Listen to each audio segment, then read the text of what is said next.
All right, for this chapter's People in Motion section, we're going to look at something different. We're going to look at monks in motion for this chapter. Particularly, we're going to look at Buddhist monks in motion. Now, in the course of this chapter, we've discussed a number of the ways that Buddhism works its way into China. And those are often informal ways through contacts with merchants or pastoralist groups from the north. But in this case, we're going to look at some people who decided they wanted to transfer Buddhism into China.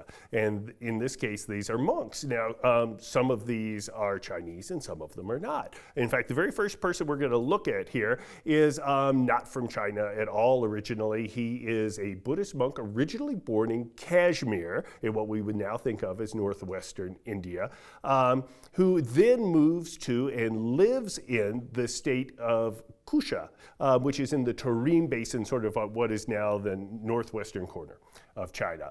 And his name is Kumarajiva. And he establishes a reputation for himself in Kusha as an outstanding Buddhist scholar. His life takes a somewhat unexpected turn, though, right around 400 CE, when a Chinese army attacks Kusha and captures him. And now what happens next is not very well understood, but this particular Chinese army keeps him as a prisoner for somewhere on the order of 8 to 10 years. And during this time, he learns to speak Chinese very well. And at the end of that period, another Chinese army, because this is during the Jin dynasty and there's no central government in China, another Chinese army attacks, captures him, and returns him to the Chinese capital of Chang'an, at which point he becomes a sort of honored guest at the emperor's court and is set to work translating Buddhist sutras into Chinese. And he takes a Chinese name at this point, which is Chinmo Lushi. So he's one of our monks in motion, and he is revered by Chinese Buddhists to this day as one of the sort of great sources of information about Buddhism in China. The other one is kind of the reverse. Our next monk in motion is Fajan, who is a Chinese Buddhist who's living almost exactly at the same time as Chinmo Lushi, but who feels that there are not enough sources for Buddhism in China, and he decides to set out on a pilgrimage of his own to gain access to Buddhist knowledge. And for Chinese in the 4th and 5th century, that means going to India.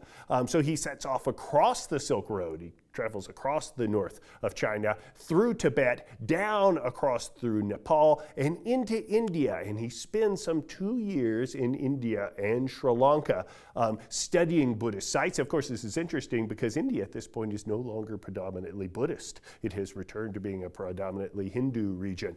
But he visits Ashoka's pillar to read Ashoka's edicts, which we discussed earlier in the book. And eventually returns to China by sea, although it's a somewhat harrowing journey. He's reportedly shipwrecked on Java for nearly a year before he's able to return to southern China, where he sits down and spends the rest of his life translating the sutras he has brought back to China.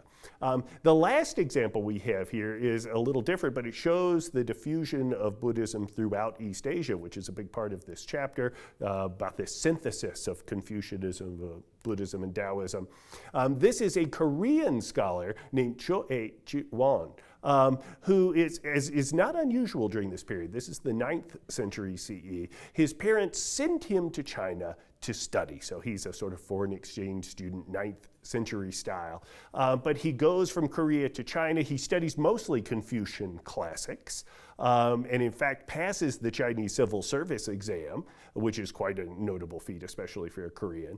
And then in his early adulthood returns to Korea, where he lives out the rest of his life as a Buddhist monk and scholar. But what's really interesting about Cho-e Ji-won is that when he dies, He is buried not in a Buddhist cemetery or in a Buddhist fashion. He is buried in a Confucian shrine. And what's really interesting about that is that while in China at this time there are great debates over whether or not Buddhism is foreign and should be sort of removed from China to bring out the purity of what we might think of as a Chinese ethnocentric perspective of Taoism and Confucianism as being the true roots of Chinese culture.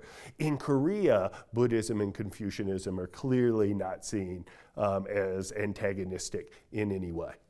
So that's our monks in motion for this chapter.